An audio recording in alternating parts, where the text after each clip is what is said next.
Ayin Beis, Volume 1, or middle of chapter 114, page Reish Chof Aleph.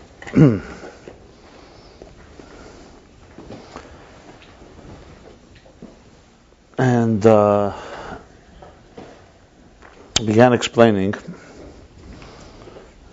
that Yaakov's lifting and raising the stone and turning it into a pillar, a matzeva, that is the Aveda of the lifting of Malchus. So first we learned how Malchus descends in Biyah, which means how Malchus interacts and is concealed in our world. So it's the revealing of that divine force. But here we're going how Malchus connects with Tiferes, as the Pardes says. The Pardes words is that Matzeva is Malchus b'yesim yuchedes and Tiferes nikra Matzeva, and that is the full moon, where Malchus, part of the month is dark, or part of the moon is dark, and by the full moon, Malchus is completely facing the sun and reflecting that full moon to earth, which is the Yuchud Shimsha V'Sida. That's where the sun and the moon is entirely illuminated and shining toward earth, which in Ruchnis, in spiritual, what is the shleimus of this? Why is this Milui HaLavar, the full moon? That's the fullness of Malchus. So Malchus in its diminished state, in its lowest state, there's no light at all. Les Lamagar Maklum. And then, as it grows, which is an Aveda, when we start building up Malchus, which just start revealing the divine force within it, which is taking the stone, the Kudah, the point that has no expansion, and begin expanding it in the different ways we've discussed, in Aveda and so on, revealing, which is what Yaakov did, we finally bring it to a higher state until Malchus becomes like Bina, or Malchus connected to Tiferes. And that's... Now, in order to achieve that, requires a force that goes higher than Ishtalshalos, because in the regular order of things, the sun is sun, the moon is the moon, and it diminishes as it goes. So how do you reverse the process when the piece of art or existence is a certain structure? You have to go and dig deeper into the source. So you have to bring like a new surge of energy, basically. So he says that comes from with Shadish, Sharshi, that's Pnimius Atzmus Ein Sof. And to explain that, in other words, you have to go higher than Ishtalshalos, higher where Shir Atzmi B'Keach, where the artist envisioned, the cosmic artist envisioned this piece of art, that defines the art, that defines the structure. To bring something more than that into the structure requires going deeper into the source. The Pnimius Ein Sof, as he calls it. As Yosis Kegibber, so Yosis is Yud Shin, twice Shai, twice this. This is the two levels of Chesed. So just like we spoke Malchus, and all the spheres have two halves, the five higher spheres is their inner dimension, their five lower spheres is their outer dimension. Malchus Keser too has an inner Keser, Pnimius Keser, and outer Keser. Let me explain the inyan of B'riach HaTichon. Because the middle, the center crossbar, I think is the best translation for it that I looked around. The crossbar. So it's the center crossbar, the middle rod, so to speak, or the middle bolt, some people translate it, which really creates the balance from beginning to end, min hakotza lakotza, mavriach min hakotza lakotza. So it's like the funnel, the main support. So what it is in the spiritual, in the structure of the spheres, is that the spheres are structured like three paths. So you have kav hamtzoi, kav hayamin, kav hasmoil, the right, left. Right, left, begin lower than the middle one and end higher than the middle one. The middle one goes from the top Pnimius HaKeser all the way down. The right one, as he said, from Chochmah, from Yesod Chochmah goes to Yesod Zah. The left one, Bina Adheid, is Pashetis. And the Kavam Tzoy, the middle one goes from Pnimius HaKeser through Das, into Feres, into Yesod, into Malchus. And he said there are two key distinctions between the middle crossbar and the other two. One, the other one I just said, the first difference, the other one doesn't run through the whole structure. It only runs through a part of it. And number two, that the other one, the first one, the right and left, get diminished. There's different personality. Chachma and Chesed, two different entities. even though they're connected. Whereas the Pnimis HaKeser, because it's the same Muhus, he says, the same personality. And he says, Haba Hatalya, because it's coming from the inner, highest dimension, that's why it retains that type of energy as it goes all the way down. And how that spells out and relevant to us, that this is what the Pardes says, let's say B'chinas HaMalchus, B'chinas HaTeferes, which means, because according to Ishtalshlus, Malchus, if you go according to the regular order of things, Malchus is below all the 9 spheres. And Malchus receives from Nehi, as we said, from the lowest levels, which are already Lebar Meguf, they're already on the outside, they're already extremities. In order for Malchus to receive that, even the outer dimension of Malchus, meaning the moon, the dark side of the moon should also be illuminated, you need to go into a deeper place. He said that's like the difference between 2 types of speech, where you speak mundane matters, superficial things, or you speak Divrei Torah.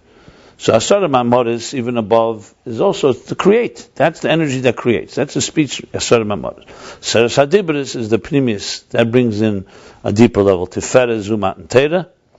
In the root, he said, this is Yichud Pnimi of Abba and Ima, Chachman Bina, the Pnimi, which causes Yichud Shimshu V'Sira, which causes the unity of the sun and the moon, which is Zah and Malchus, which is basically Tiferes and Malchus. And that creates the Hamshachas Zecheza, that the moon should illuminate, and actually illuminate with that reflective light, and that power. Is there a direct connection to the central yeah, what do you mean? Why ask? Because we're describing Chochmah has its own kav, Bina has its own kav, and Dati has the central kav. So you asked me this yesterday, and I told you, Pnimis Chochmah Bina. I understand. So the Pnimis Yichud of Chochmah Bina also are connected to Pnimis HaKeser. Chochmah Bina in its regular state is in right and left, but there's a certain element of a Yichud Chochmah Bina, like he says, Yichud Pnimi.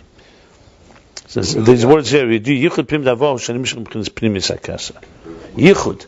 We're not talking about Chochmah on its own is the right, and it's a limited flow, and it's not of the same personality. Bina is on the left, but there's also what brings together Chochmah and Bina in the Pnimi Dikaway, the Yichud Pnimi. Their union comes also from Pnimi Sakasa. In other words, anything you need to change the course of existence or something to reshape the structure requires a higher energy. Any Yichud. Think of it like marriage. We're created as independent entities. You need an extra power.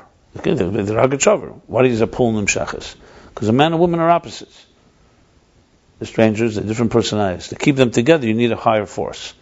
And anything that's a higher force, always that's what Ragachover's Mechadish has to be perpetual. Because they, on their own, they're not compatible. So the same idea. So anything that needs anything that is outside of the regular requires extra work. I mean, it's basically the basis of every human effort. A stone is on the ground. You want it to fly, you have to throw it. So you have to exert yourself to defy its natural... And the more resistance, the more energy you need. So there's a certain natural way the structure works. You want to change the course of something, you have to exert, you have to bring a deeper energy, essentially. And the same thing is in Ruchnis, in spiritual. When you want to transform the world from a mundane, let's call it secular world, an agnostic world, and want to reveal something more than the regular. Like I mentioned, the apple on the tree is doing everything fine. It's not defying God's will, but it's also not adding anything. If you want to have something added, you need somebody to take off the apple, make a bracha on it, elevate the spark. We say, Nema pum char b'leichel. Eating a meal is considered a war, because it's a battle over the sparks.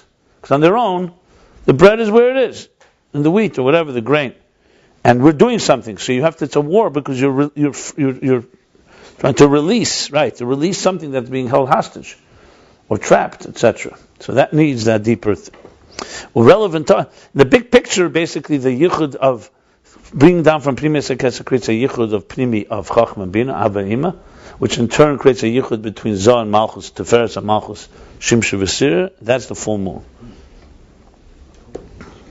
When you say it needs a higher force, you mean a divine force, or you mean like love or attraction or I'm just using examples. Here, of course, is divine. It's always divine. But in the Jacobson man or something, or anything. Well, listen, everything is it can bring power from a negative place, but it's like Achdus by Klippa. By the Dera Flog, it says, the Eibishter says, why do you have to be Mevalbal L'Shenis? Because when there's Achdus by Klippa, they draw down power, even if, Anshe Avshalom, even if they're negative. Same thing as this, if two people come together, they can draw down power, because God gives power to that. So it is divine power just being misused. It's divine power, but they're calling it something else. Let's say they're calling it attraction, or they're calling it... Who cares? We also call it attraction. But there's a divine power there, I'm saying. Yeah. So now we continue. We're middle of the page, Reish Chaf Aleph, 221. So just as a flow. So he says, if you do it here, so it goes like this. So this is what this was going back to the Pardes. Pardes is what? The Matseva.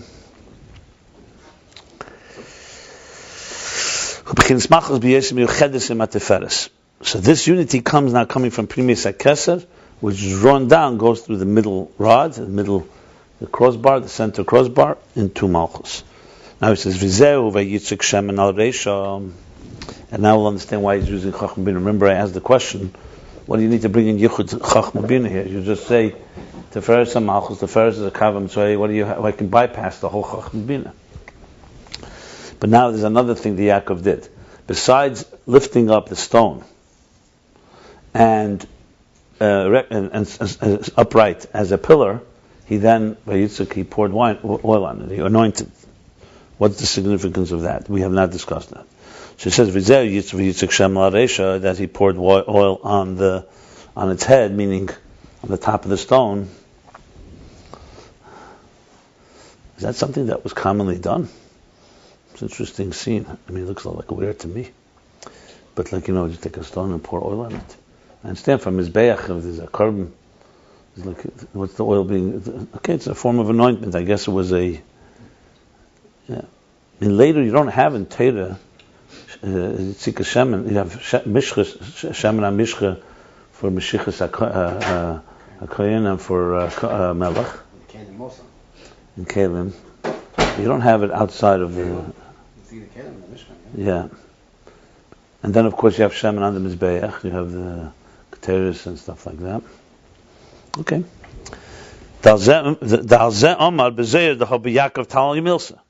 Remember we said B'nai Alma, the rest of the world, which means the regular order of things, you don't have this transmission. B'Yakov Talya Milsa. So now he's saying that's what the Zohar says. That B'Yakov Talya Milsa, what are the Zohar's words before we learn this? That B'Yakov Talya Milsa, the Kima Beifin Kazer, yeah. I'm just looking. So this says V'Yotzik Shem Ha'Reisha Deha B'Yakov Talya Milsa L'Mavid Yasir. So in other words, for the Zohar specifically, is the anointment of the oil is even more significant than the actual raising of the stone. So what is Yesh Leimer? Dahainu B'China Shemen HaTeiv. That this is the level of Shemen HaTeiv. So we shall learn this later more in detail, but in Shemen there's, you say Shemen is oil, there's Shemen HaTeiv. There's fine oil. Which has Shemen HaTeiv, what is it? Yored al Zikne. Al Zikne. Right, it's kind of that it descends on the. It's like when they anoint Aaron, so the oil goes down on his beard technically. Shazal b'chinas gimel rishenis is the atik. What is this level of Yitzuk Hashem? There's the three rishenis in Chassidus Kabbalah. When you say the word, maybe you should sit there just to keep that on.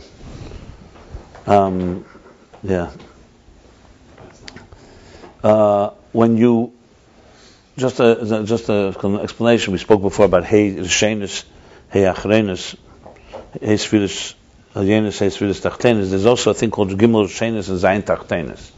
When you say the spheres, you sometimes say the three first ones and the seven last ones. So Rishenis always refers usually to either Keser Chachma Bina, sometimes Chachma Bina Das. That usually means the Gimel Rishenis. It's just a way of grouping them together. So he says like this. So there's also an Atik, there's Gimel Rishenis the Atik.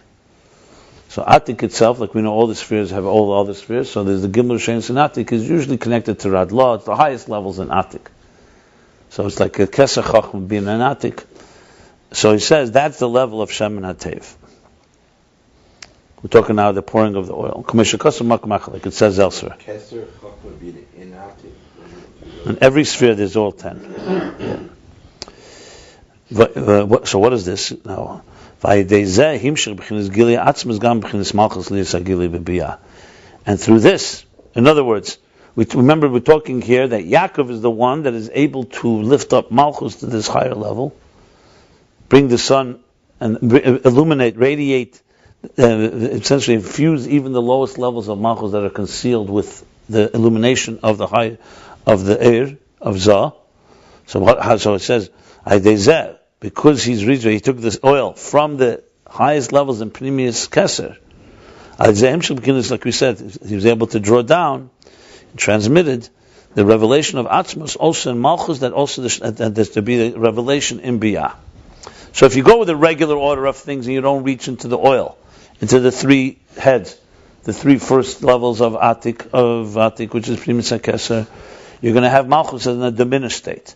You want Malchus to be upright, you want it to be elevated, you need to bring something from a higher level, and that's the pouring of the oil. The oil, Shemen, represents that. Now remember, Shemen, if you recall, we discussed this with the Imre Bina. We spoke about the unconscious and the unconscious a while back. We said there's Seichel Gali, conscious Seichel. Then there's where that comes from is like wine. So it's unconscious, but you can't say it's out of reach completely. It's the source for the conscious, and then there's a state of unconscious, you can't even call it a source. So we spoke then, if you recall, there's Rozin and Rozin. There's the secrets, this is connected to Hanukkah. The secrets and the secrets of the secrets. And we even spoke about there's the level of the interface between Shemen and wine, the halacha there, Shemen on top of wine. But bottom line is that there are several levels. So here we're talking the highest level. That's why it's Shemen HaTev. So in Atik itself, which is Shemen, this is Shemen HaTev, the Gimel Rishenis of Atik. If you remember a few chapters back when we spoke about Radlah, we said Malchus is rooted in Radlah. Radlah is Reish Leishat, is the head that's unknown. But to bring Malchus from an Akudah to his pashtus, to expand it, you have to go to Pnimius of Radlah. So this sounds awfully similar to that. The Gimel Rishenis of Atik sounds like the Pnimius of Radlah. That's what it sounds like to me. Yeah, Tzadik Zayin. And then what I just said now is in chapter right here. The first chapter he speaks about this. 109, the bottom. Yeah, Pnimius. Yeah. It was like the two levels. Yeah. The Chacham and Mev Midaite. Which actually was in the story of the Sipur, right? That was more Sipur. The Sipur tells also Machshavas Nalamas, even the concealed thoughts. Now we're talking Evan Sapir. Okay, we'll see where that goes. So that's all this stuff we were learning about before. I mean, a boost from a higher power, it relates to this. Yeah, this is now he's putting it into explaining it in the verse. Essentially, the story of Yaakov taking many stones, becoming one stone becoming a pillar, the pillar being poured the oil, and then saying Yil Beis Elikim, all this, the whole story of life. It's the whole story of life of Galus, of Geula. The many stones is Alma de Pruda. It doesn't say it specifically. He said it earlier. He hinted to it. The many stones is basically the diversity, or you can say the division of this world, where everything is in its own place, selfish, narcissistic. From period, right? What? Period, separation, yeah. Then you have, the next level, you have, the stones become one, Evanachas and Nakuda. But Nakuda doesn't have any expansion, there's no revelation. So you do have, like everything is united. It's like you think all the diversity is now directed one way. But you still need to elevate it. So then you elevate this one stone into a matzeva, which is, on one level, he's taking the period in the word biyah, and aligning it to Malchus of Atzilus. Then you connect that Nakuda, as it's now a pillar, to Teferes, or to Zah, which is like the moon is now becoming full, a full moon. That part, where is that hinted? It's not in the Pasuk. It's already standing upright. No, that's the Matseva. The Matseva is two interpretations. Either you take them from Biyah to Atzilus, or, like he says, Matseva here is Malchus and Teferes. It's just, he said two interpretations, clearly two interpretations. But we have a physical thing with the oil. Hold on. Then the oil is representing where the power is coming from. To do this, the power to elevate Malchus is coming from the oil, and the Beis Elikim is where Malchus becomes like Lasalov, Kevavke. The truth is, the full moon is not is probably two stages in the full moon here, because it's how on the lower level and the higher level. I mean, stages. The bottom line is many stages. The full moon can be interpreted as the last step, because that's Yeh Beis Elikim, where Vavke becomes like Yudke, which means that Malchus becomes like Bina, becomes a Zohar, like Tchar. Or you can say, but it's also on the lower level when he's lifting it up. Bottom line is, Malchus is elevating. So it could be that it's maybe stages in the month itself, the first quarter, the full moon. He's not exactly spelling it out, but however you twist it, it comes down to that. So Yitzhak al Shema right now is the drawing down from the Primis HaKesed to achieve this objective. The Inyan in this is, he's not going to explain the Tachlis, Kavonis Yankev. The Tachlis, the ultimate purpose of Yaakov was,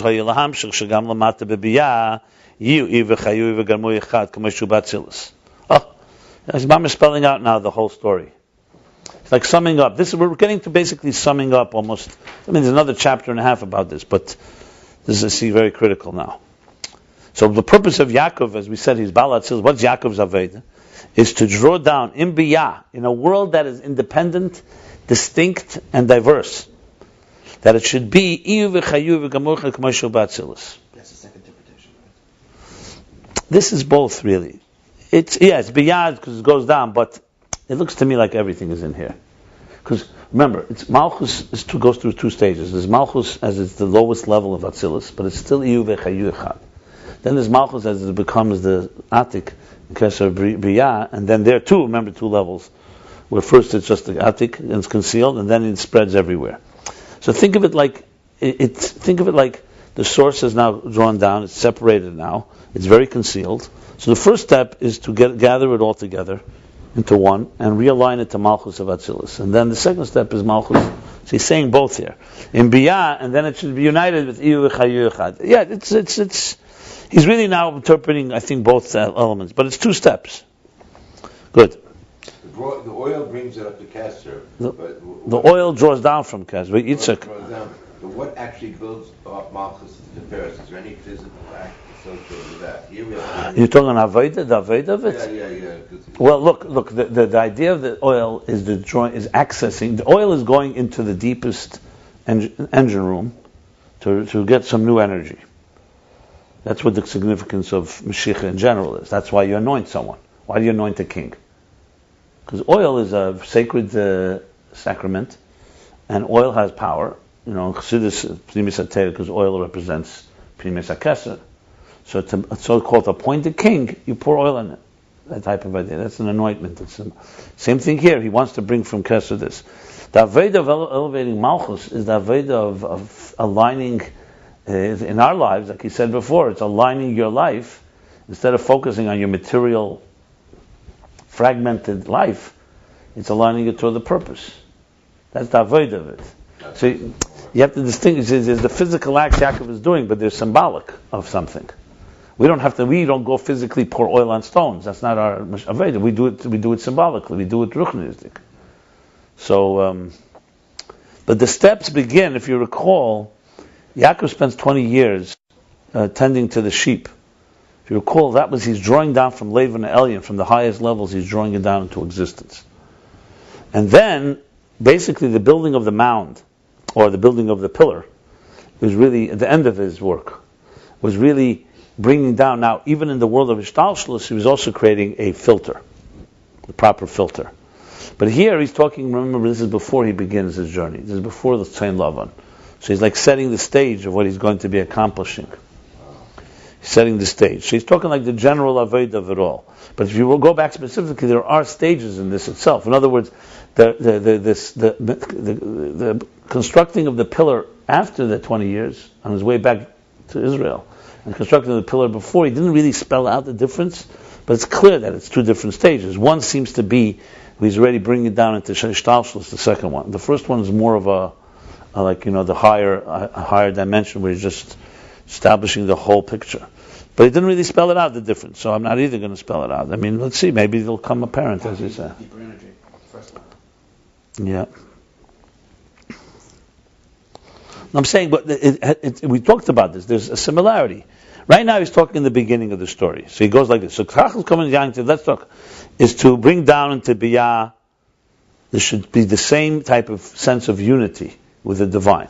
On a simple level, we live in a fragmented world. I mean, he was talking Biyah, Ruchnis, and so on, a high level. But on a most basic coarse level, like he spoke with Golus, Malchus is in a fallen state in our world. The divine is not respected. It does not even exist for many. What dominates in this world is diversity. You're you, me, we're separate. Hopefully we can get along. If we don't get along, we're at war. That's the world that we live in. It's a world it's a world of diversity, a world of divisiveness, bluntly put.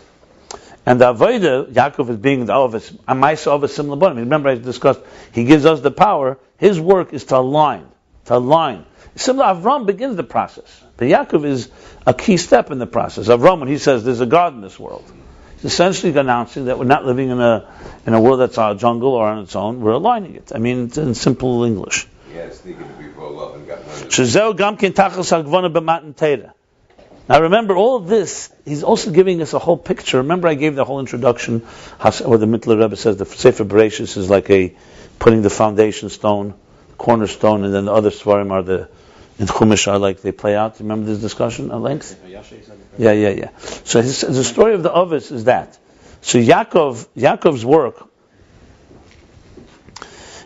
work is basically the Ovis Azol is preparing the ground. They're preparing the ground, and as we spoke, that taste of this was the beginning of creation. Right? Then there was the concealments due to the sins, and the Shekhinah became concealed and so-called lifted. Avram began to bring it down.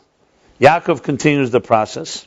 Moshe will finish the process and bring Matan Torah, which will be a revelation like it was in the beginning of creation. Then there'll be another sin, and then be again descents, and then there'll be the next stage, the Beis HaMikdash. Again, revelation of this sort. Like we said by Shlomo, if someone sit there, just keep the thing, if you don't mind. Because it's going to shut off if... and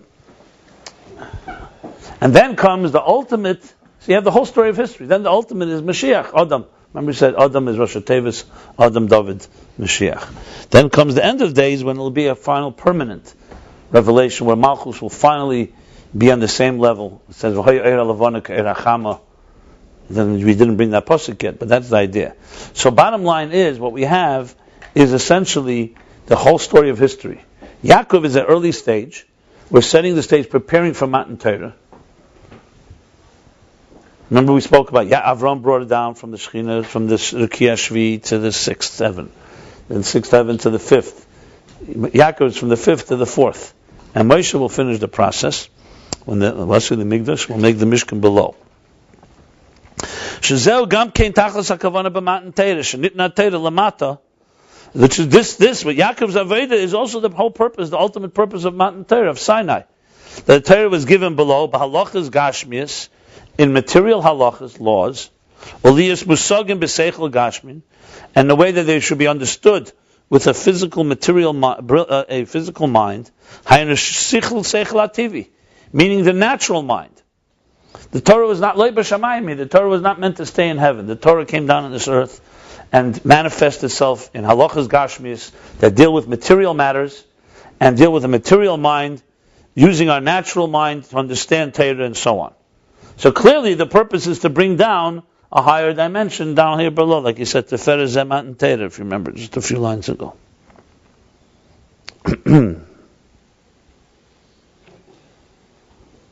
Says Hadibris. He's spelling out the process now. What we do. So if you're just busy with your material activities, let's say making a living, taking care of your family, shelter, survival, then that's sort of mamoris. Then you're dealing milan tadiyet. You're dealing with the basic, like we spoke, the basic amount of energy that keeps you alive. So your basic is like a life support. Yeah, you're barely alive, materially. You're physically alive. You may be even happy. You may be moral too. But you're talking about being alive in the full sense of the word. The purpose of your existence, no, that's just survival. That's what most people are involved in, survival. To bring in the purpose, what is the deeper purpose here? Here's when you use your mind to study Torah, and you understand it with your natural seichel. We're not talking about miracles here. We're not talking about some type of just faith. We're talking about using your seichel TV, your scientific mind. The Maimonidean approach. It's the approach of every Torah. That Torah is seichel. Nasa seichel TV keli the chachmas is barach. Your natural mind becomes then a container for the divine, infinite,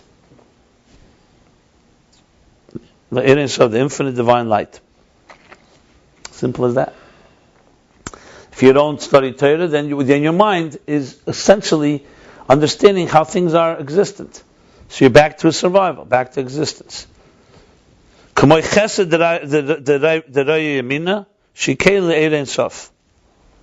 I'm sorry, I skipped the line. The same thing, that's Torah.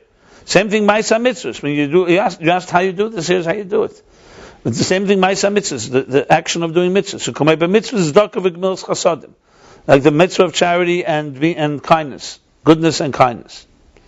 Nasa hayad gashmi, when you help someone physically, you stretch out your hand and you help them with materially. Your hand, your physical hand, becomes keli leida and sav baruch hu. Oh, before it said keli chachmashi is baruch hu. I'm sorry, I skipped the line. So when you learn Torah, your mind, your natural mind, becomes a keli, a container to the wisdom of God. When you do an action, your arm, your physical arm, becomes a keli, a container to the infinite divine light. It's interesting. He doesn't say keli lechesed elyon, keli lechesed atzilus. He says leida and sav baruch hu. Just mentioning that. By Torah, it says you become a container for the divine wisdom. By tzedakah, he says you become a container for Eirei and Sof. Like when we say in Pasuk Chaliyo, when we say chesed, from the right arm, she keli the Eirei and Sof. So it says that we say that the Eibishter created the 10 spheres, chesed the right arm, gvura is the left arm, so chesed the right arm, that is a keli to Eirei and Sof. The same thing is the material physical hand that gives charity.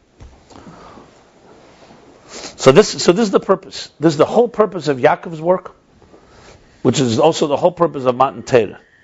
And now he says, when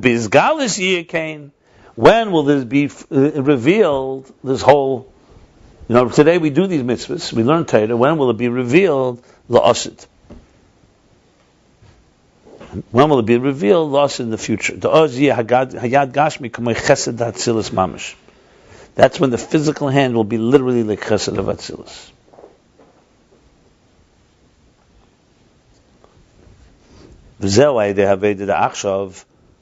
And this, to achieve this, is through the work today, in giving charity, giving tzedakah. The be'em is gam achshav chenhu. Because in truth, even now it's that way. Now when you give tzedakah, you're already aligning your hand to chesed of Atzilus. Rak shezo behelam, but it's concealed. You don't see it. It always gives a much of the hand giving tzedakah. Today you can press a button on a computer and wire the money. It's like, but pressing a button also you need a hand. Okay, why don't you bring me the elephants that can do it with their feet? I understand you. Yeah. You do it in oral command too. no, because the classic way is taking out from your pocket. You do it with D-Bear. Give the guy a credit card number for the phone. I think even people with technology would not want to give up their hands. No, but I'm saying Their hands and stuff. today, if you give a credit card number over the phone. So therefore, So the chesed you don't think this is relevant today? Is that what you're saying? I'm just saying it doesn't manifest itself through. First of all, I told you have to press a finger on the computer too. So it's the same idea. Give a credit card number over the phone. Okay, you know what? I'll check with the Rebbe Rashab and I'll ask him if it fits into this. Take a credit card out of your pocket. You know about that. Right, why you have to call it? Okay, so then your mouth is being elevated to Chesed of Atzilus. Yeah, actually your mouth. Okay, in Tzedakah there's, Sina says Tzedakah is mefaisei. So you also say kind words. There's also the element. As I said, it says in Sfarim, the Baal Shem Tov teaches Nosan Titen, the double Nosan. You know, you give Tzedakah, you're actually creating Yud Kei Vav Kei. The Yud is the pruta, is the coin. The Hey is your hand, your 5 fingers. The Vav is outstretching your hand, and the final Hey is the recipient taking it. So you have a Yud Kei Vav Kei right there. Right now we have the Yud K. We're getting there. In the future it will be revealed. But today it's concealed. And the future will be revealed. People always ask this question, so the answer is very simple. You know, you have a volcano, an earthquake, are a result of built-up, pent-up energies under the ground that can be pent up for thousands of years. And there comes a point where they burst out. Anyone knows the eruption doesn't happen when the eruption happened. The eruption happened as a result of tension, of whatever the forces are. So the same as I did, today we understand you can be bottling up energy. Every time you do a mitzvah, you release energy. It's like a building block. Now, all the way from the time of Avram, Adam, and Chava, every mitzvah done, every sacrifice, every price paid throughout history never dies. That's why it says in Tanya, Yichud Zeh of a mitzvah is Le'elam Vad. But the mitzvah does, basically, the ripple effect unleashes something in the existence. Those that see, see. That's why he says, Arizal, others can see in the face if a person gave tzedakah that day. He saw in the face. I was in Tzfas years ago. I remember I was at the cemetery, the old cemetery, and there was a guy came over to me, and and I asked him, do you know why these graves are blue? Some of them are blue, So he says to me, happened to be one of the person that takes care of the graveyard. You never meet these type of guys. They're like always mysterious. So he says it's just a makabal. Certain graves were that way, and he was a ben achaben. He goes all the way back to the times of the Arizal. So he's like from the old ancient guys, and he was for real. He wasn't bragging. I saw that he said to me, let me tell you something. We have a story that we all was passed down. My father told it to me. His father told it to him. The Arizal would spend most of the week, as you know, on the Kinneret, on the water, learning. And he would come home for Shabbos. I don't know if maybe he came home every day to eat something, but he was there a lot of time, most of the time. And when and people, he says Friday afternoon, when the Arizal would walk back through the street to his house, which was rare, they didn't see him very often. He says everybody in Sefas would cover their faces. He says it was not a miracle, he says, because he was able to read everything. So people would stand like this. People did that by the People ran the other way. With the hands closed. Okay, but you think he can't, so that's all. Wow. He could see your face even if you're not in his presence too. So, He had children. the Rizal had children, yeah. It doesn't say exactly how many. The one child for sure. I think he had a daughter and a son. I'm not sure the details. He died very young. He died 36. He was very young. Yeah, he was on the scene only a year and 8 months. It's the whole thing is like a major miracle. A year and 8 months. 36. He changed the whole course of history in a year and 8 months, a year and a half. That's another story. The result is just beyond words. It's also the only individual that united everybody. Everybody was, Tzfas was not a small town then. You're talking about the greatest people in Tzfas. You have the Beis Yosef, the Ramak, the Alshech. I mean, the list goes on. You have 30, 40 of the greatest scholars. So it wasn't like he was living in some unknown town with Amaratzim, and they all deferred to him. Wow. The only one, the Marshal in Europe, was the only one that questioned because he heard rumors. Remember, the word got around. He didn't know. That's why, God forbid, Havel Shapsei Tzvi could arise, because there's no way of confirming. It was all hearsay. So Marshal, I think, was the only one that initially had questions. But everyone, once he was accepted, you see Magen Avram halachas. How many halachas are based? It's a very unprecedented phenomenon, especially in Middle Ages, that there shouldn't be disagreement. He becomes like the final arbiter of anything the Arizal touches is considered to be by Misnagdim, by Chassidim, by Svardim, by Ashkenazim. There's no one that doesn't accept the Arizal. After. No, I'm just saying in those times things. was questioning The Arizal. because of Shabbat. No, nothing to do with Shabbat. No. I'm just saying those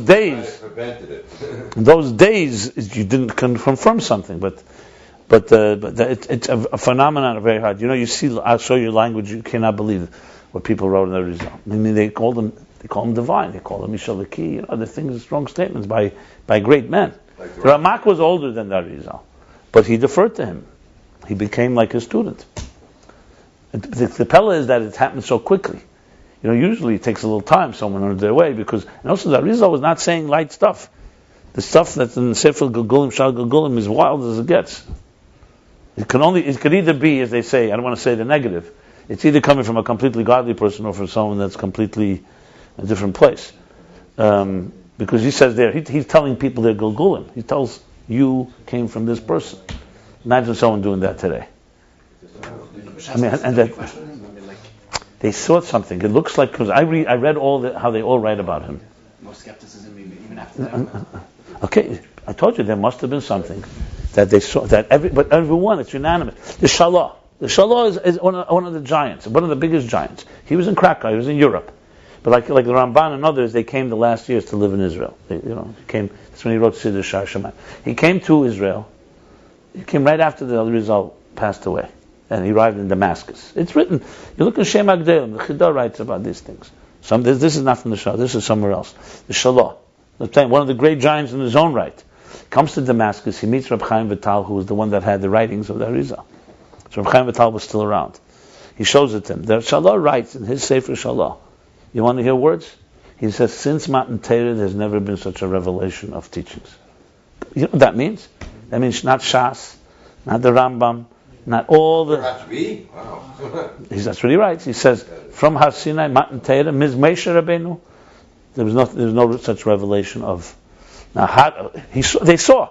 Look, you're talking about Go'enim, who had the greatest teachers.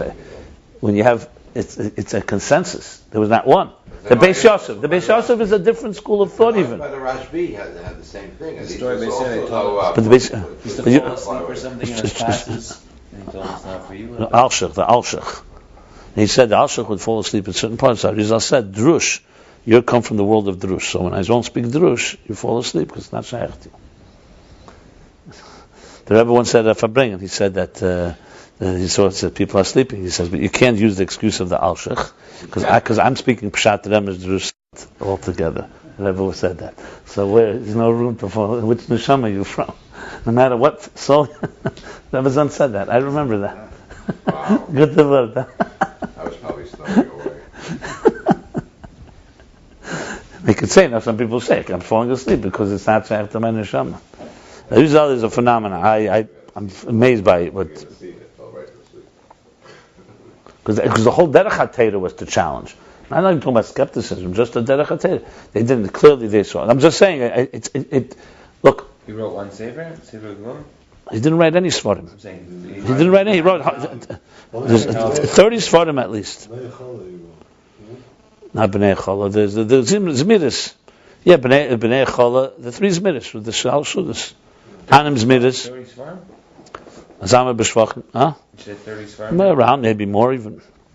There's the Shmoyna Sha'arim, that's right there, 8. There's Eitz Chaim, there's Eitz Chaim, there's one.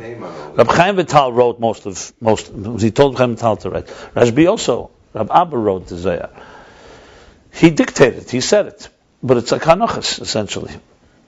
And then there was Rabbi Yisrael Sarug, was another student of the Rizal, who left earlier. He went to Italy and Europe. And it was like a different Kabbalah. That's like Emek HaMelech, Mishal Chassidim. It's like a different school. They disagree with each other. The Rechab Chaim Vital writes in the beginning of Eitz Chaim that you're not allowed to look at anyone else. He was the only one that was authorized. The Rebbe speaks about it. Wow. But the Alter Rebbe brings from both schools.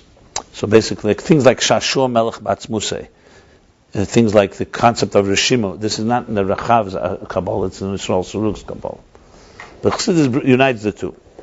Anyway, let's go on. I don't know what I got to this, but the Arizal was, he was something else. So you don't see Begilui, it's only hidden. Ubizgalus Yikein Lasid. Does he? Okay, one second. I'm skipping. Okay, and actually, so the energy. I was giving the examples of volcano and so on. So energy can be bottled up, and you don't even know it's there, and then suddenly it explodes. That's why Mashiach, which is a key thing that many people misunderstand. Mashiach in Jewish thought is not primarily an event; it's a process that concludes with an event. And Lahavdal of Avdolas, other schools of thought that talk about it, see it as an event, is the main thing. And if something will happen. But also it's a process. This is the words of the Tanya. Through our actions and our work, will be Gilead and Sof, because it's Schar Mitzvah, because the Mitzvah is the building block of divine, which is the revelation of the divine, is Mashiach. I think this is critical. This is what I've always been saying about, what we have to do. If Mashiach was a magical thing, then you could say, what are we supposed to do? But it's not. It's clearly directly linked to our efforts and our involvement. We are part of the unfolding drama. Put it that way. So there we go. Let's continue. And same, the natural midas. He's speaking about basically the avodah of Yaakov, Matan Torah, loss of love. This is right here. You have a section on the purpose of existence, basically. And also the natural feelings and emotions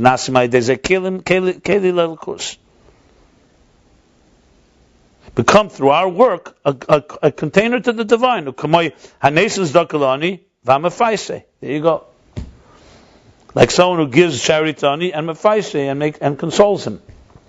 In other words, the additional element in tzedakah is not just to give it, but also to smile and to say something kind, not with a sour face. The Rambam speaks about the levels of 10 levels of tzedakah, so you can give it, the highest levels. So Mefaise. So in other words, he's basically explaining here that the work of our avodah is aligning essentially all our diverse tools and resources and faculties toward the divine, not just aligning it, but it becoming a keli mamish, a keli telekus.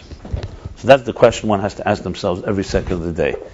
Is what I'm doing a keli telekus or not? You think the world would be a better place if we all ask this question? Yeah? Okay, good. Yeah, that's what he wants. That's the bottom line. At the end of the day. Gili primis akeser. So this is the I think he's answering, he heard your question. That the primary thing is, in other words, before he spoke about the hand doing it, so the hand becomes like yamina, which means like the divine hand, a chesed. But now he's speaking how it permeates all your feelings, because it's not just actions, it's not just your body, it's also your faculties. So first he spoke about the body element. Now he's talking about the faculties, because the primary. Why not? Let's see what he says, and we'll see. The primary thing is the feeling in your heart that you should give it with a good eye, pleasantly.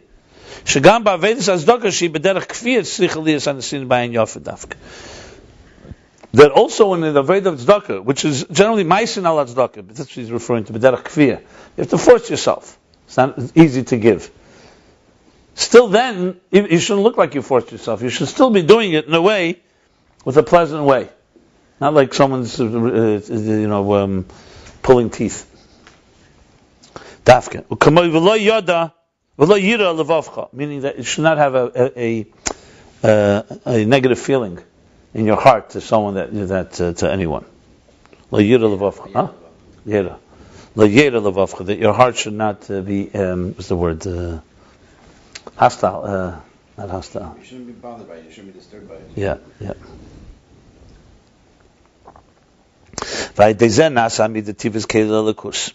And through this, your emotion also becomes a keli elikus. No, you have choice over this. You can be giving someone stuck and be sour and bitter, or you can say something nice. I don't just mean words. Feel pleasant. Show a pleasant feeling to the person. That's in our power. In other words, we have the power to align our midas. You asked another question, whether we could fight all our nefesh habamis. It's another story. He's not talking about that right now. He's just talking about the Avodah. What is the work of Torah mitzvahs, essentially? So we spoke so far aligning your mind to the mind of God through learning. aligning your body, like your hands, through the chesed of Atzilus. And now he's talking about the midas, aligning your feelings. V'chol hamitzvahs hem b'keyach hamaisa dafka. And all the mitzvahs are specifically with power of our action. Okay, what he's saying now, basically, if you remember at the beginning of this discussion, he was saying Tachlis HaKavana Matan Torah. Torah was given halachas gashmis and mitzvahs maisis. So now he's addressing mitzvahs. So he says all mitzvahs are connected to action, but he's qualifying this in the parentheses. V'yesh mitzvahs shehen cheves halavav gamkein. There are mitzvahs that they're shehen cheves halavav gamkein. Hakavana b'ham sheyeh gamkein.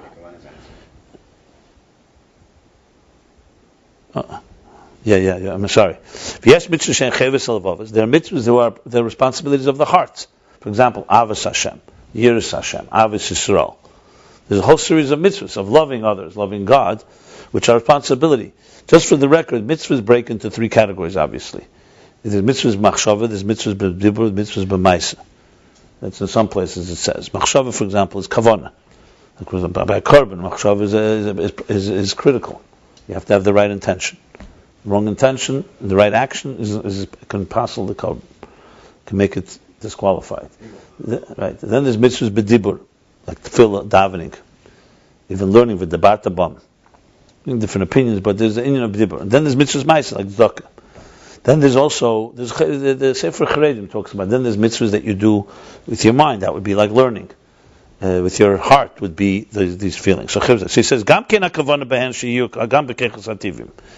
So he's saying everything is in action. So he's explaining that even those that are in the feelings, it's also the intentions. Not just we're not talking about some type of abstract feelings. That it should be in your natural faculties. Like loving Hashem with all your heart, which means with both sides of your heart. That the primary mitzvah of loving God is that also your natural heart should be awakened by love.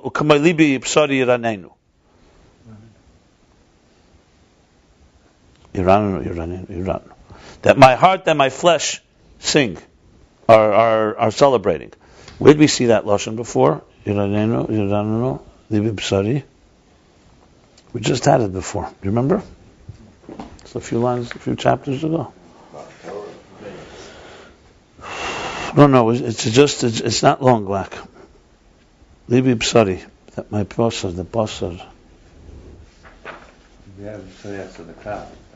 What? I don't think we had it exactly the same.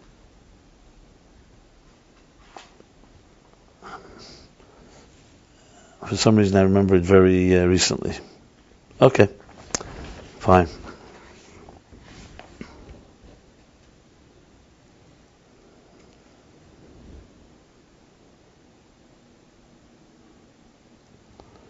Maybe it's somewhere in chapter 1 and 112. Okay. If you guys find it, let me know.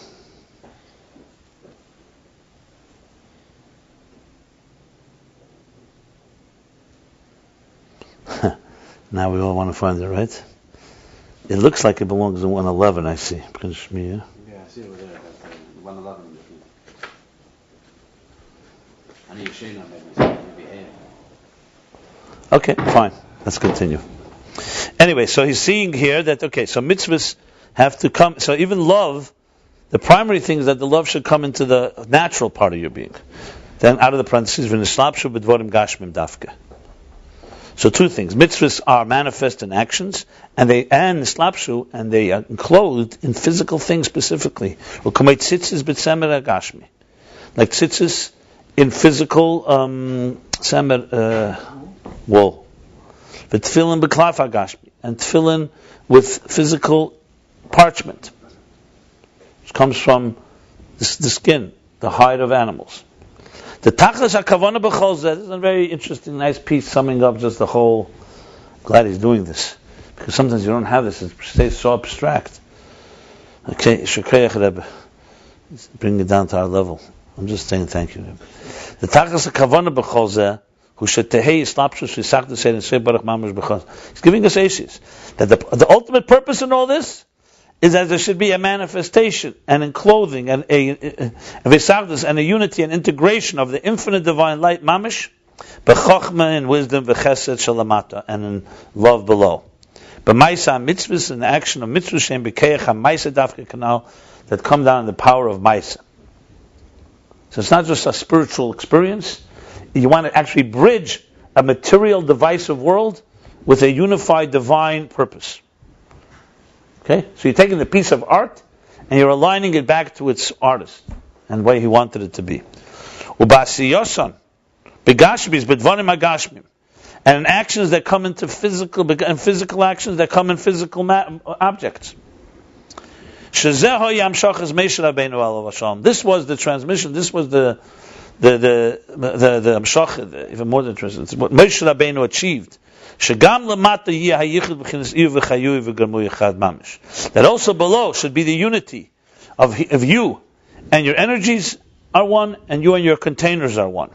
That's chayu v'gamui. Chayu is like more, like is like the edus, like let's say chochmah, and gamui is more the kelim, like physical actions and so on. It's like Torah and mitzvahs. Mm-hmm. So everything is aligned. Also the containers. Because remember, the containers. Okay. So mitzvahs are both an energy and a container, a kavona and a ma'aser. Fine. Mamish kamoy l'mayla, exactly as it is above. Or kamoy shekosher b'teira like it says in Teira El. Da Moshe Yedaber. In the Maimon that's called Moshe Yedaber. V'hi neida. Now it goes back. He's going back to Yaakov. So we get this whole introduction or explanation of the purpose of existence, the purpose of Matan Torah. Remember the purpose. Now we're going back to Yaakov. And now it's known. Das cholas yichud elyon the Matan Torah. It's not yichud elyon. It's yichud elyon. It's known that the beginning of the yichud elyon of the higher unity that Moshe we just said achieved by Matan Torah hoyema avos. That beginning was from the avos, as we discussed at length. The avos paved the way. They charted the course. Like it says, look at the Torah of the Arizal, Pasha Lech Lecha. Ikras Chol Yichud Hayadei Yaakov. However, the primary beginning of this unity was through Yaakov. Like it says in Medrash Rabbah, Pasha B'Chukesei, Al Pasuk V'Zacharti as Brisi Yaakov. And the pasuk there it says V'Zacharti, and I will remember Zacharti, and I remembered the covenant of Yaakov. Harihod Iksiv LiYaakov Ashapodas Avram. As it says, Yaakov who redeemed Avram, Moshel Echad. So he brings a moshel there. Let's see if we can figure out what this moshel is. Somebody, and he says, V'ro Sha'osid Lo Helid Bas, and he saw that in the future he will give birth to a daughter, Shetei Nasas LeMelech, who will marry the king. Kach Avram, same thing Avram, Kedayu Linotzel B'Shvil Yaakov. I get it. That the mashal there, I don't remember exactly the mashal, but I think it's something like that when Avram was in the Kivshan Eish or in some other dangerous situation, the Rebbe says Zacharti as Brisi Yaakov. Why? Why Yaakov? Yaakov is why not Avram himself?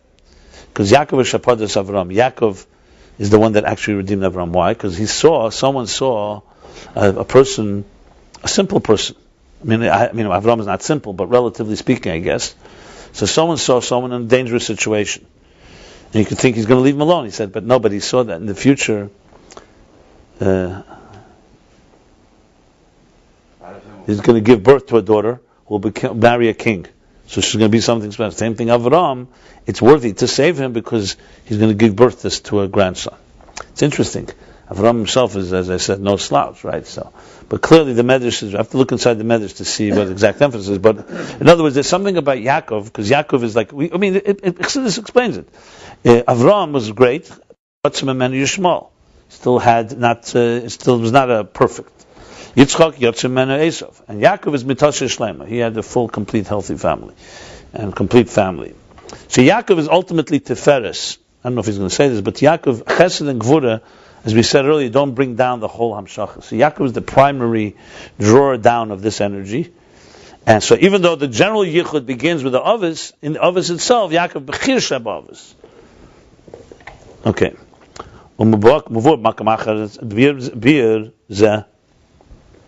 And elsewhere it explains the beers, explanation on this, that before every mitzvah we say L'Shem Yichud Kudsha B'Shchinta. We don't say it before every mitzvah. We say it once in the morning, and it says it's mispashad. It's like Yetzer for everything. But there are those that do say before every mitzvah L'Shem Yichud Kudsha B'Shchinta, which means we're doing this L'Shem in order to unite Kodesh Baruch Hu and the Shechina, which is essentially Zoh and Malchus, like the moon. The Shechinta B'chinas Malchus. The Shechina, the divine presence, is the level of Malchus. But that Klal B'chinas Malakalaman. In general terms, it's Mamala Kalam. So you're uniting Sevav and Mamala, the transcendent energy and the immanent energy. The Kudsha B'richu Zeh B'chinas Sevav Kalam. And Sevav Kalam is Kudsha B'richu. Shekadosh Muvdal, like Kudsha B'richu. HaKadosh Baruch Hu. He's Kadosh, he's separate. The Baruch. So he's Kadosh meaning separate and apart. So you're bringing the divine that's transcendent and apart, and uniting it Yichud Kudsha B'richu B'Shchinta with Malchus. Wow. So you're saying, it's called Kadosh Baruch Hu. So you're taking that of Amala, you're putting it in the class of Soviet. So many times it says this. The Alter Rebbe writes in the Torah. There's a section that he writes with his own handwriting, Chai Sorah. He says, Zoh is Sof Elmas Ein Sof. Don't minimize any of these levels. They're very high levels. Sometimes Malchus is Sevav, by the way. Compared to Biyah, Malchus of Atzilus is like Sevav. Remember, you've been telling me about the relativity theory. So there you go. And that's Kodesh B'rich Shechinta, that should be the revelation of the divine of the transcendent in the immanent, which is of course the whole focus of this whole interface. You could say this is basically the summary of the last 114 chapters, is this unity of the Gvul and Bligvul. Also, every bracha we make is like this. Baruch atah Hashem Elokeinu melech ha'olam, and then you go specifically, specifically whatever. Halagnei Chanukah. V'zeh inyan yichud. V'zeh yichud shehu amshachas hadas dekel deis havaya. And what's the meaning of yichud? Yichud, unity.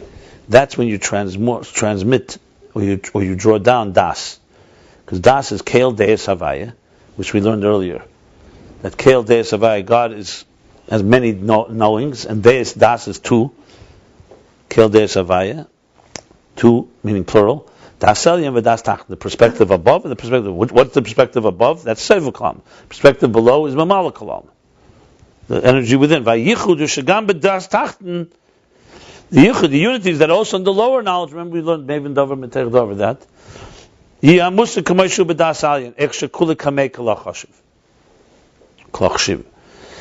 even below, in our perspective, where there's survival, remember, Mamala Kalam in the context of what we learned is the art. That's the creation of existence. It's a structure, it has limited flow of energy based on the structure. Well, like I said, it's survival mode, if you want to put it that way. But you want to bring into it something higher, that's the Yichud. So you bring it from Das, Elyon, that the higher perspective, which compared to that, the whole existence doesn't exist. It has no value. It's nullified in the presence of the divine. The Yichud Zeh Hischel Yaakov, and this unity began by Yaakov. It says, your left hand is beneath my head, and your right hand embraces me. Avram was chesed, he's the level of your right hand embraces me. And Yitzchak is my left hand is up beneath your head. This is makiv, this is the embrace, even on a physical level. It's like two people holding each other. So the left hand is under the head of Yitzchak. Avram is the right hand embrace, but it's not the yichud itself. The achanas hayichud is the preparation for the unity. But in order for it to be drawn down, it should be transmitted below in an internalized way, integrated way. That is the yichud that starts from Yaakov. So you could say Yaakov is like the consummation of a relationship. Whereas Yaakov, it's a beautiful imagery. Whereas Avram and Yitzchak essentially prepare the ground. This is Yaakov concludes it, creates the actual yichud. Mm-hmm. So all this was explaining essentially how Yaakov's Padesh Avram. Mm-hmm. So there's basically the unity of Kodesh Baruch Hu V'Shechinah through Yaakov. The Fisher Yaakov Eisius Yibaka, which we learned already earlier, because Yaakov is the letters Yibaka. Yibaka means to pierce, which is actually the idea of a yichud. You need the piercing. It's not just a hug and an embrace. Like it says, then it will pierce. It will pierce through like the dawn light, like the rays of the dawn. Actually, here Kishachar Ercha, we said Kishachar is dark. I know. But here, Kishachar Ercha means as the light that comes at the break of the dawn, which means as the light that emerges when the night is leaving. Or it pierces the dark. Right. Yeah, exactly. Pierces the dark. That's good. She Yaakov Hischil Koyes Acheshach. Yeah. Because Yaakov began to pierce the darkness. Lias Gilib B'chinas, it began. Because by Mount Teir is where it concluded. Lias Gilib B'chinas Dasel and Lamata. That there should be this higher perspective down below. So Yaakov's Avodah by Lavan was all about that. V'zeu shaholach Yaakov l'Charan, and this is why Yaakov went. This is what Yaakov went to Charan. B'chinas alma de pruda, a world of divisiveness, a separate world, a world of division, fragmentation. Lahamshich shamaer v'agili, to draw down there and transmit there the light and the revelation. V'gama idei habirudim shabirir v'hila l'mayla, and also through the refinements that he refined and he elevated above. He drew down through that the revelation of the infinite divine light below. So his going there, it was to draw down, and also his work there was to do that. The work, of course, with Saint Lavan. Wow, beautiful. So just like before Mountain Torah, Sinai had to be the exile, the hard labor in Egypt. It's going to say that's the hard labor of Yaakov. Through that they elevated many sparks. Like it says, and also the Erev Rav. Erev Rav is the Rav. Reish Beis are the 202 sparks that were elevated and refined through the hard labor in Mitzrayim. Of the 288 sparks, 202 were refined in Mitzrayim. They take of Habir Shalom b'Mitzrayim, Hayimatan Teira, and through the intensity, the power, intensity of their refinement in Mitzrayim, in Egypt, through that came Matan Teira, Liyas Teira Mitzvahs Begashmis.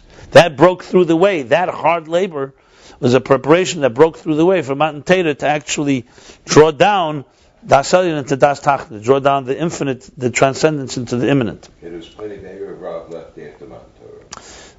86 to be precise. Like it says in Teireh Dalech Lecha. Now, came by Yaakov for the Tzarech L'Yisayitzi Lecharon. Same thing by Yaakov. For him to bring down revelation, he had to also go into a Mitzrayim on a microcosmic level, in a mini sense, which also explains why we say that Lavan wanted to do worse than Pari did. Why do we say it by the Haggadah? Because this is Mamish Yumtik. Yeah. So Tzarech L'Yisayitzi Lecharon. He had to go out to Charan. I'll tell you exactly. Bechinas Nochar. Greini. Nicha, which refers to the dry throat, essentially a place, an arid place that is devoid of kedusha. Greini always refers to Garan is like a narrow path, so it's like a block. It's like a lava. It's like the gal. It's a block. It's a shizeh b'chinas galus. That's the state of galus, exile. And look what it says in Teireh, the Maimel Chen Emer, and the gloss, the footnotes, the gloss to that. And he refined there a great refinement in this on the sheep of Lavan. Bir Sham Bir Rav, b'Tzein Lavan. V'Aydezehim Shechli is Gilead. V'Aydezehim Shechli is Gilead in Saflamat, and through this he drew down the divine infinite light revelation down below. So that's the beauty here. So Yaakov goes to his, just like Mitzrayim is a preparation for Matan Torah, and Yaakov is a preparation to Matan Torah, so Yaakov too went through his so-called Mitzrayim. I'm saying, according to this, it's a little more beautiful why we mentioned the whole story with Lavan in the Haggadah. And we say Lavan was worse than Pari. Lavan wanted to destroy them all. Pari only... So this makes it very nice, because Yaakov's going to Lavan was the beginning of what later would happen by Pari. But that prepared the way to refine, so you should be able to have this Hamshacha, this higher Hamshacha. Wow. Okay, so he's like really bringing the story of Yaakov. See, it's a mamish, pages and pages on the story of Yaakov and Lavan. Really nice. Okay, let's do the Kitzur. Kitzur v'sheresh Hamshacha daf m'chnis primis Ein Sof. The root of this transmission to bring from a higher place in order to elevate Malchus, then the outer level Malchus should radiate like the inner. It's from Primis Ein Sof, it's from the inner infinite divine light. L'chein hu al yedei Yaakov Teferes. That's why it's through Yaakov who's Teferes. Eilat Primis HaKeser, who rises and elevates to the inner Keser, K'tseya Elyon, to the highest point, Umavriach Adam Malchus K'tseya Tachan, and runs and extends all the way down below to Malchus in the lowest Yeser, K'tseya Tachan, to the most remote, the lowest place. Ubechol Hakav b'shava, and not just does it go down, but it goes down all equally through the whole line, the whole path, the whole channel. It's all equal.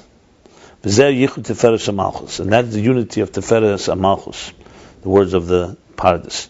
V'shar shem yichud pnimi dava, and the root of that is in the inner unity of Abba ve'Ima. So that's the yichud of Chochmah, yichud Abba ve'Ima. So the Yuchud is achieved by Yaakov. They only prepare. That's the Yuchud. Okay. And that's the pouring of the oil. That's the three higher levels of Atik. The Inyan of this is the transmission of Torah is that also beyond in the separate fragmented world of Biyah, there should be the unity of him and his energies and containers. The halacha hamuseged shu mahus chochmei la. It didn't say that inside there. The comprehended halacha is the actual personality of chochmei la, God's wisdom, the higher wisdom. But mitzvah sarikayach hayad understands daka v'chein hamidus nasim kelim. The hand that gives charity, and also the feelings that are pleasant feelings to the person become containers. Well, the osad yibis galus in the future it's going to be revealed. He hit it to it. Yeah, he said what? Chochmah? What was Matan Torah? Is dealing of Shachas Torah. Yeah, he said there's that length before. It's not only hinted, it says in the Ferish. No, the word Chochmah law. That word Chochmah. No, he says it before. He says Chochmah. Keil Chochmasi is Baruch. That's the words. Here, right here. He does say it. He says, he didn't say Chochmah, he said Chochmasi is Baruch. Yeah. In the future, it will be revealed. This is what Moshe drew down or transmitted. And the beginning is what Yaakov drew down. Yaakov Yeboka. Yaakov is pierce. And this is the significance of his journey to Charan. Yitzia, it says, Yitzia lecharan. Vayetze Yankov. It's Yitzia, like Lebar.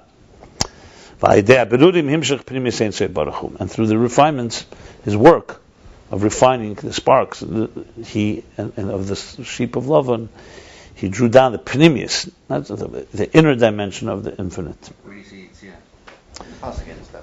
it's inside the pnim.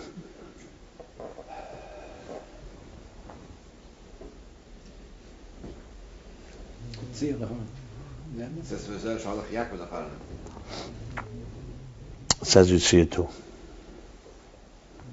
Right at the end of 2 lines from the end. 3 lines from the bottom of the chapter, at the end of the chapter.